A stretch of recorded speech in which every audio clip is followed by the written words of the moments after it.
Hello and welcome to part 3 of my Kettering Town story for Football Manager 2011. Said I was going to do, at the end of the last one I said I was going to do a Christmas update, but we're 8th of December, so I thought it would be a good time to do an update now because my next game's in the Cup, so it's a good break from the league. So let's have a look. League table is as this. 6th there. I was actually 5th. I think I was 4th during one game, but results went against me. But I've lost a couple of games recently, apart from my very last one, which I won, which I'll tell you about later. Got a much better goal difference over Chelmsford, so hopefully I'll be looking to exploit that. But plus 10 is not really that much. Plus 10 there, plus 10 there, so that's that. Let's show you players.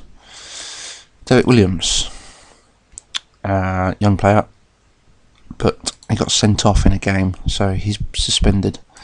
Carruthers been injured for a few weeks now, so he's been missed. Mark Egan, remember I told you about online from QPR? I didn't really know what to make of him. Well, he's done okay.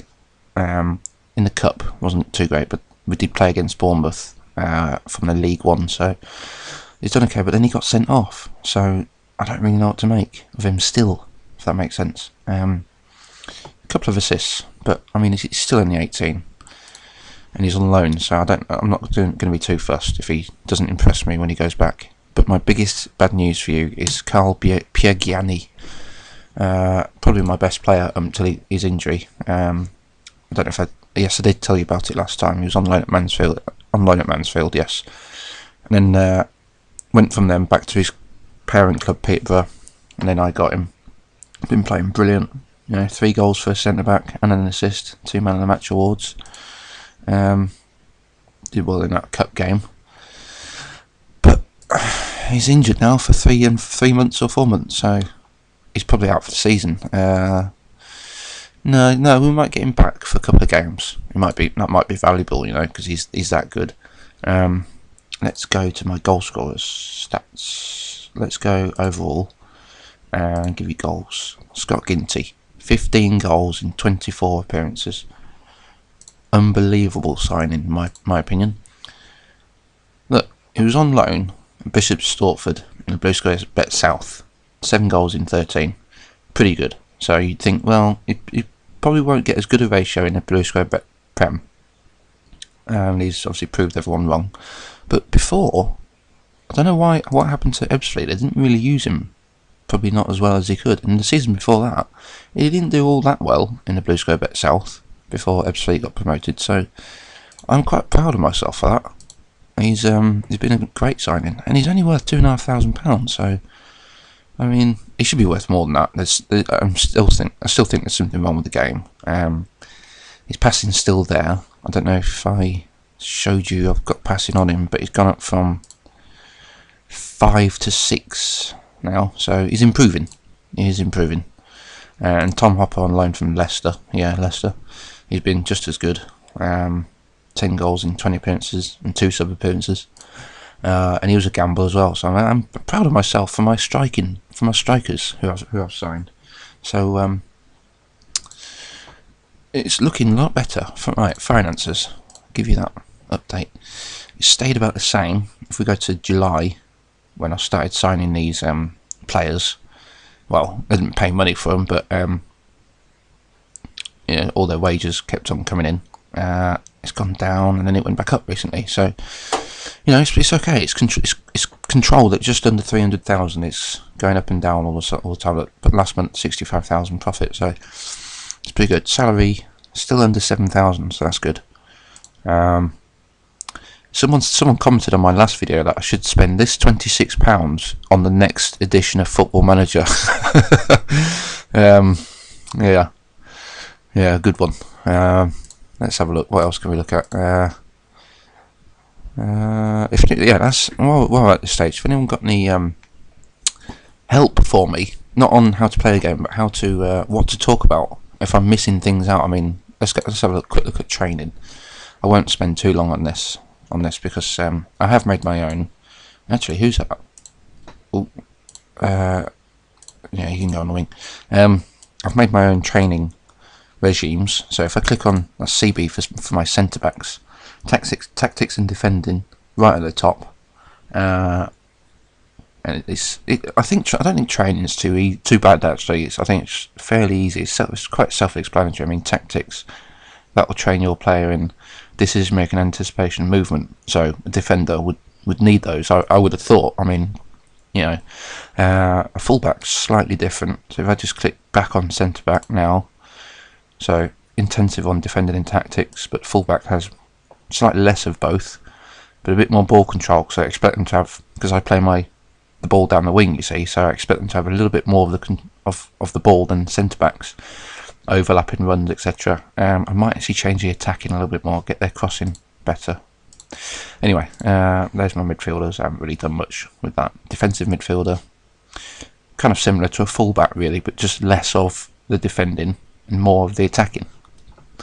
Wingers, I think I did the wingers one last. I think I did the strikers one before the wingers. Shooting right up there. And the wingers one is slightly different. That's right, yeah, I remember doing it. Attacking and shooting kind of change over in their priority.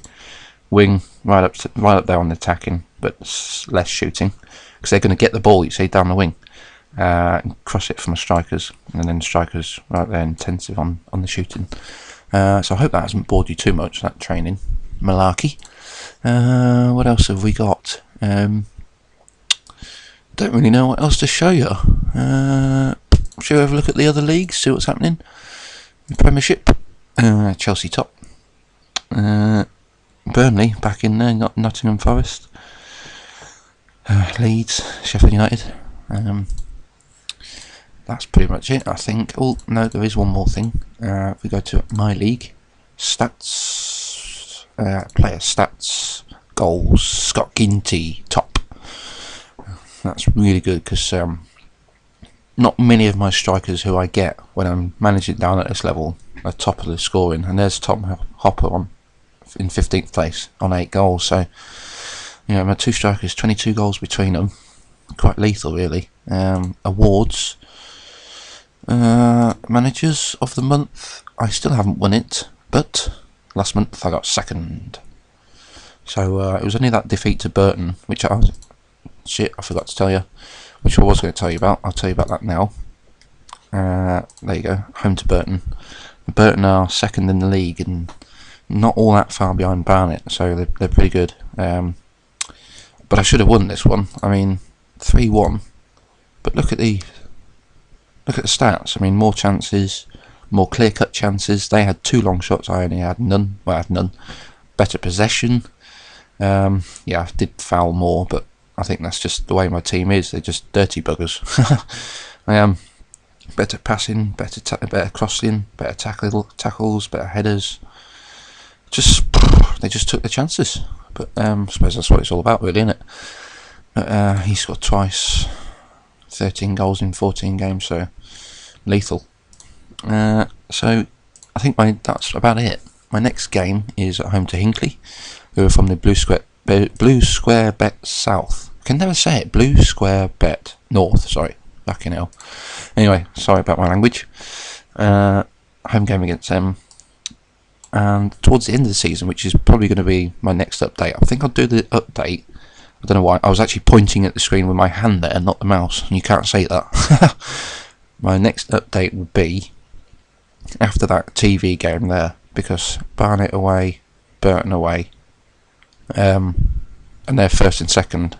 So if I can get out these two without losing, I've then got 3 home games, and that'll give you a nice conclusion on the end of the next part, you see. I'm trying to think this through.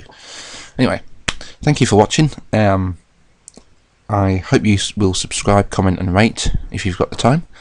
But apart from that, I shall see you in the next part. Thank you.